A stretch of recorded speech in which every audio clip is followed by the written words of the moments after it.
Hello, hello. Good evening. For those who don't know me, my name is Kayla Joshua. I am a financial service strategist, and what I do, hold on, let me see if I'm live on Instagram as well. I teach people how to make 100K in 90 days using my financial service strategy. And I wanted to come today to talk to my community about staying out of debt, being and remaining debt free. Hopefully, you guys are able to hop on. If you're not able to hop on right now, you watch the replay later. Definitely drop a 2 in the chat for replay and let me know that you're watching the replay. So, I wanted to touch on this topic in particular.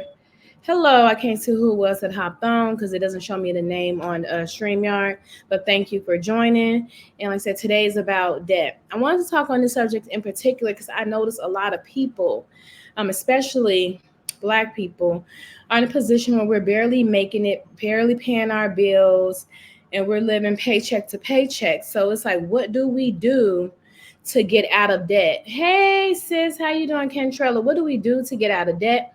What do we do to remain debt free? So that's why I wanted to touch on that topic in particular today. 1 second. Look at my notes. So, question: have you ever felt overwhelmed when it comes to debt and worrying about how to get out of it? I know I've been in that situation before, especially as an entrepreneur. A lot of times we're not taught how to manage the money that we have coming in, so that way it'll last all year long. Um, I'm seasonal, from where majority of my income comes from the tax industry, which is seasonal income. And when I tell you, if you don't manage it and budget it correctly, you will put yourself in a position where you're barely making it, you're barely getting by. So I was like, this would be a great topic to touch on, so people are aware, like, hey, this is what are some tools or techniques that we can use to get out of debt. And that's my personal story, my personal journey, and I don't want to ever be in that position again where I'm trying to figure out how I'm gonna pay my bills, how am I gonna make it to the next payday. People tell you all the time to quit your job and be a full-time entrepreneur, and that's great, that's fantastic. But do they tell you how to budget your income to make sure that you're remaining debt free, that you're not looking to the government for government assistance, that you're not putting yourself in a position where your lights are getting cut off, or you can't put food on your table or gas in your car to go out and make money? And like, that's why I wanted to talk about that today and what we can do as a community to get out of that mindset and change the just change the system, stop putting ourselves in that situation and in that just that burden in particular. Now, according to some statistics that I came across, um, there has been a 3% deduction in the last couple of years when it comes to the amount of money they've been paying people. The average income has decreased by 3%, the average median income, but the average cost of living has increased 7%. So they're paying us less money, but the income that they expect us to have, or the cost of everything, is going up. I don't know if it's been you, but I know I go to the store, I get about 10 items and it's $80. It's a lot of money. So it's like, what do we do to stay out of debt and to stop accumulating that type of debt? It's a misunderstanding, a miscommunication when it comes in our culture. I don't know if you've been taught this, but you know better, you do better. My mother told me, all debt is bad. Don't get credit cards, don't get this, don't get that. And that's not necessarily true. There is something such as good debt that reflects on your credit, but you have to know how to manage that debt. If you don't know how to manage that good debt, it will eventually turn into bad debt and come into put yourself in a position where you can't afford to pay off these items. So before you put yourself in that position, you look and say, is this a need or is this a want? Do I need this new car? Do I need this huge house? Can I get something smaller? Do I need to buy this? If it's a want or a need, that's your first step to determine, should I put myself in debt for whatever this item may be? One person may look at it as bad debt, where another person may look at it as good debt. People don't realize how your credit score is calculated. You have to have a certain amount of different types of credit in order to get that 100% credit score. So like your credit score is like a big old piece of the pie. So 35% is based off your payment history. The other 30% is based off your utilization, 15% your length of credit history, 10% new credit, and another 10% is account diversity, meaning you have to have at least, one type of department store card or one regular credit card, or maybe some type of vehicle loan or a mortgage loan. You have to have a mixture of credit. But if you don't know that and you're wondering why your credit is stagnant, because a percentage of your credit score is based off that debt. Contrella said, pay off accounts before moving on. Yes, you don't go out and accumulate new debt if you can't even pay off the current things that you have currently going on in your life. So that's, first and foremost, you definitely don't want to do that. Now, good debt. So people's like, what is good debt? Good debt is debt that's going to bring you in more money. So like if you have a house, you have a mortgage, that can actually be good debt. Not only will it help your credit score, but the price of your house increases as time progresses. So yes, you have debt. Yes, you have a mortgage loan, but that mortgage, you sell that house, you're going to make 2 and 3 and 4 times more money than the value of the house was when you first purchased it. So that can be a good debt.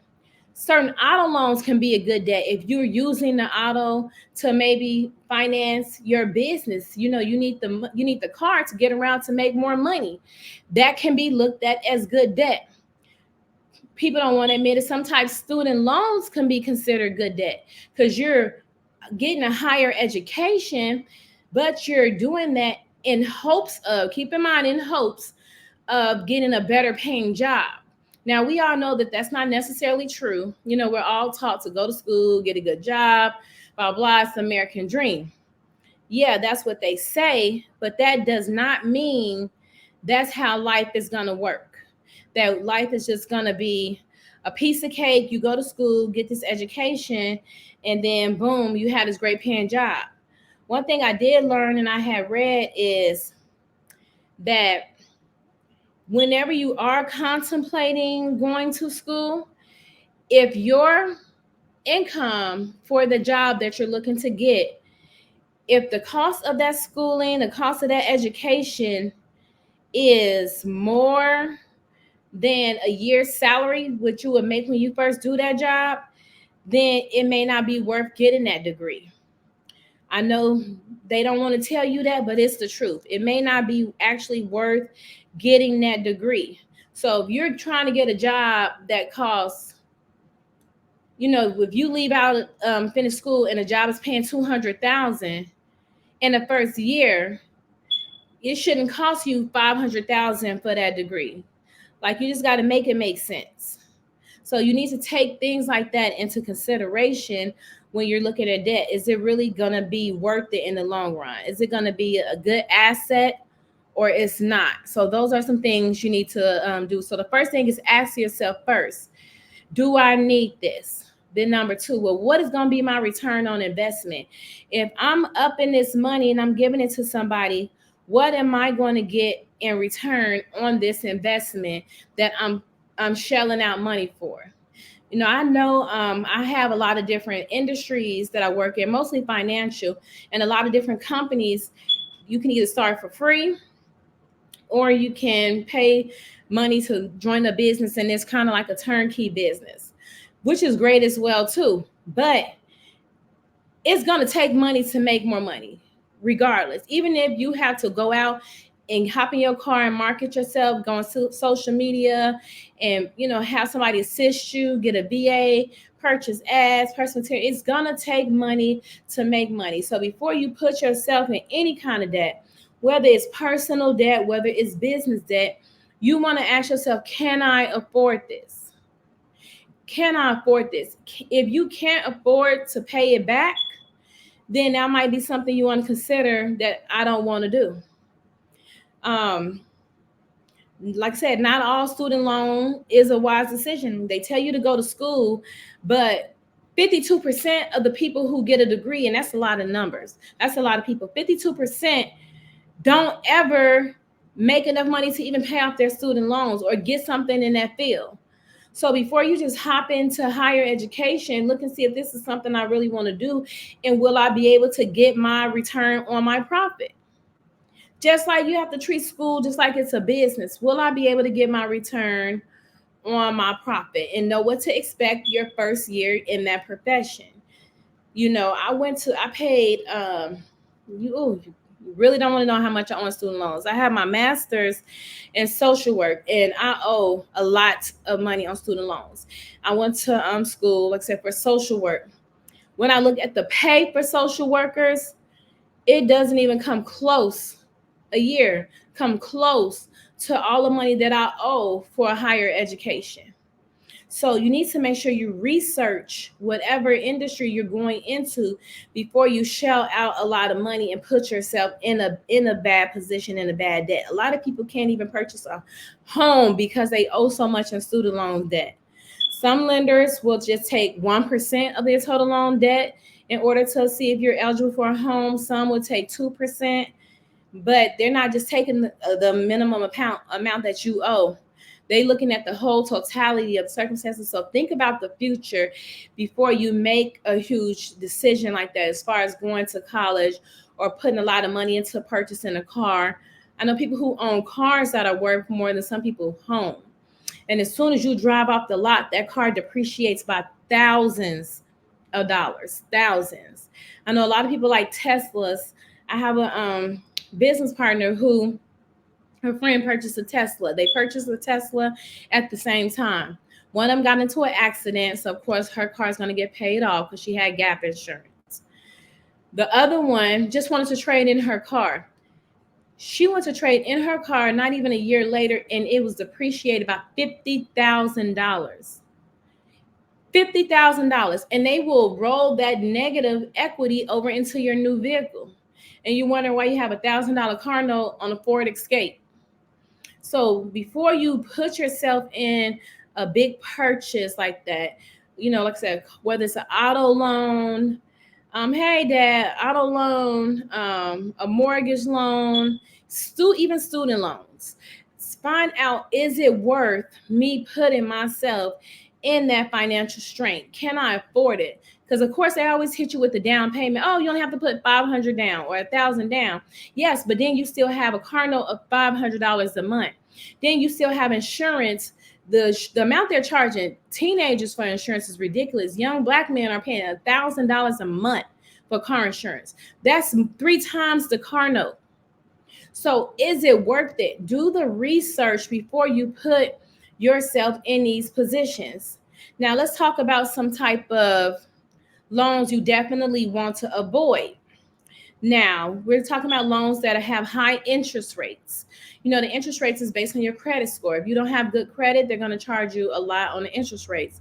Variable rates, meaning your mortgage payment can go up and down. A lot of people lost their home back when the market crashed in 2008, 9, 10, because they had ARM mortgages where their interest rate all of a sudden went from like 3% to 15, 20%, and they can no longer afford their home.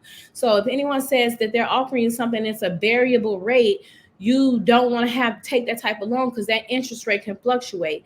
Payday loans, the interest rate on payday loan places are 400%.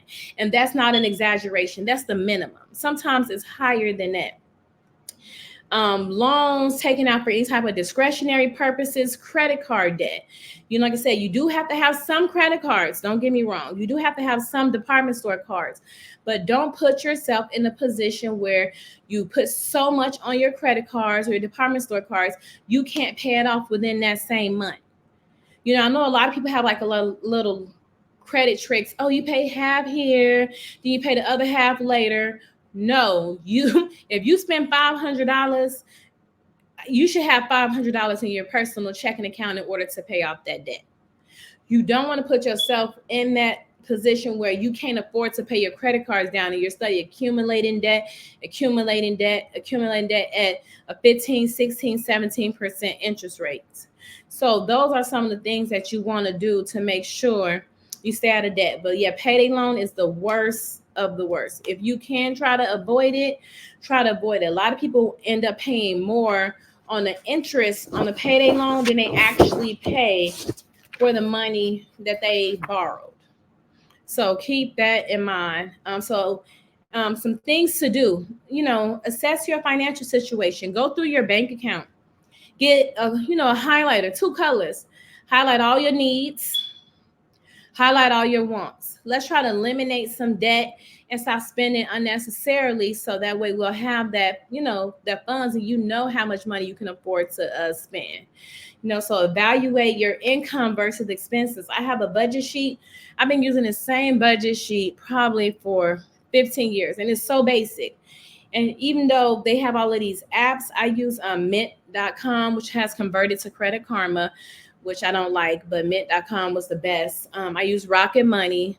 I prefer them now since Mint converted. And I just plug in the numbers. It tells you how much your income is, how much you're bringing home, and it pulls the information from your bank account.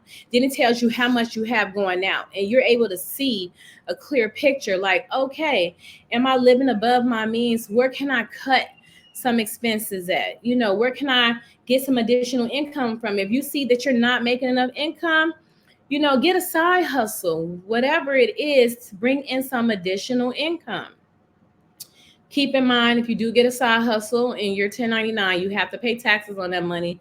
But that's a topic for a whole nother day. But if you see that you're upside down, you want to put yourself in a position where you have some cushion, where you're able to save money and make some additional money. So create that budget after you go through your personal bank account and track everything.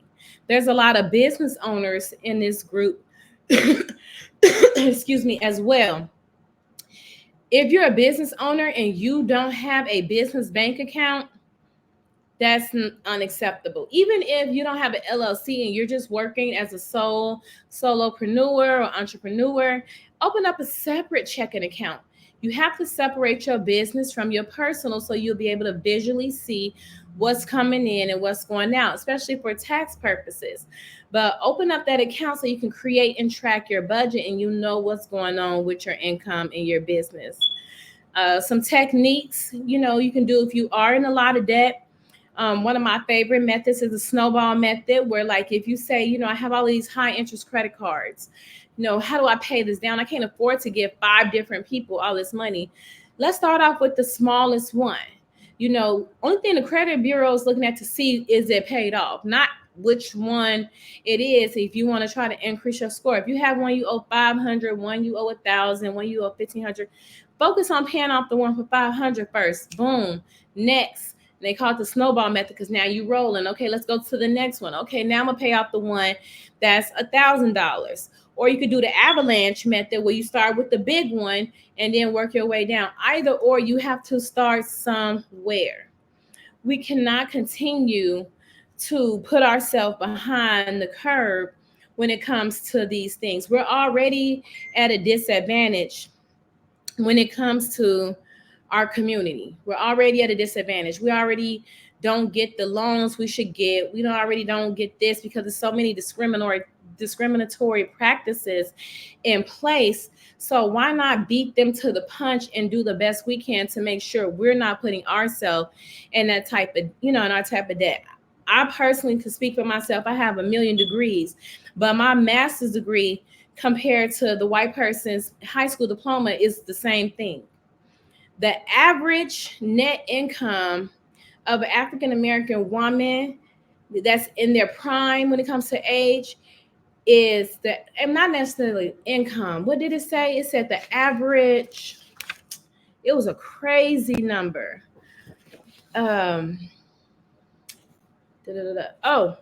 it says the median net worth. So your net worth is how much you have in assets and how much you have in debt.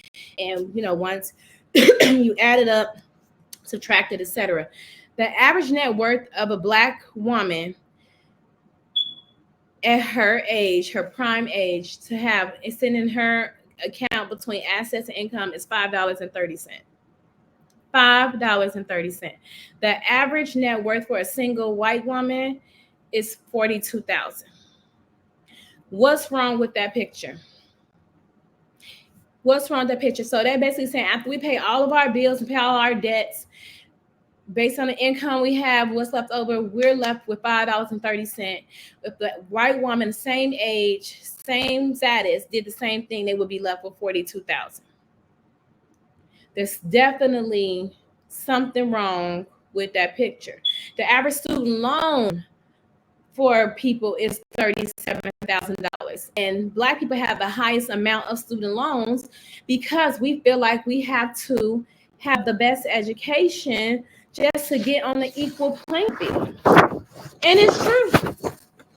It's true. We have to have the more education just to get on an equal playing field and to even be looked upon as knowledgeable when it comes to certain things. So those are some things we need to just look at and take into consideration before we make any final decisions when it comes to debt. So taking action. So what are some steps that you're going to do today, starting today? Not why put off tomorrow what you can do today. What are some steps you can do today to start your journey on financial freedom? And if you need help, like I said, I can dig out my one debt form I've been using since forever, or you can create an account on Rocket Money. But start somewhere. We hate to see what our credit score is because we don't want to face reality. We hate to see what our net income is because we don't want to face reality.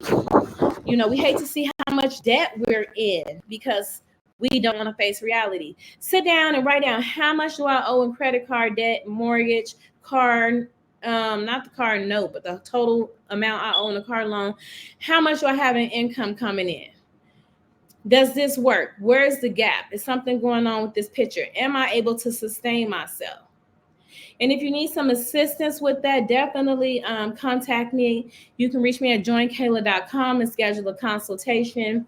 I don't mind sitting down with you so we can go over where do you have and where you're at and where you need to be based on everything, because you can't hit a target if you don't have a goal. Once again, you can't know where you're going if you don't have a goal. So you have to have a goal to be able to know. You just walking blind to get where you're going. Pull your credit, see where your credit score is. Pull out that bank statement, get those highlighters. What's a necessity? What's a want? I know it's a whole bunch of fast food was on mine. Got to reevaluate my own life. Okay, just speaking for myself. So see exactly what it is that you need to do to buckle down and get out of debt. Then after that, if you need to start that snowball method, do that. If you need to start that avalanche method, do that. And then we'll just take it from there, because our goal is to be financially free. You need credit restoration, contact me. We can rectify that. So let's make sure that we're getting where we need to be as a community. And so once again, my name is Kayla Joshua. I'm a financial service strategist, and you can contact me at joinkayla.com if you want to sit down and, go over that financial plan, get credit restoration, see if you have enough life insurance coverage to cover you and your family.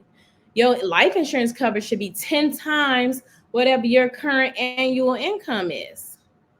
A lot of people don't know that. You make $50,000 a year, you should have $500,000 in life insurance coverage.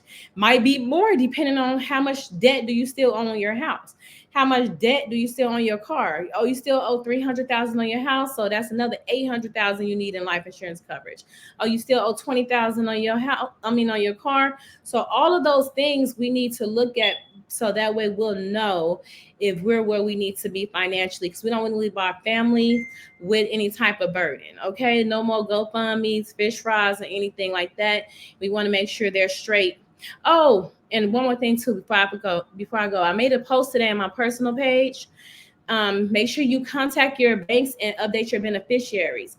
If you don't and you pass away, knock on wood, your family's gonna have to go to court and fight on who has the authorization to get that money that's in your bank account. It might just be the name that's on your death certificate.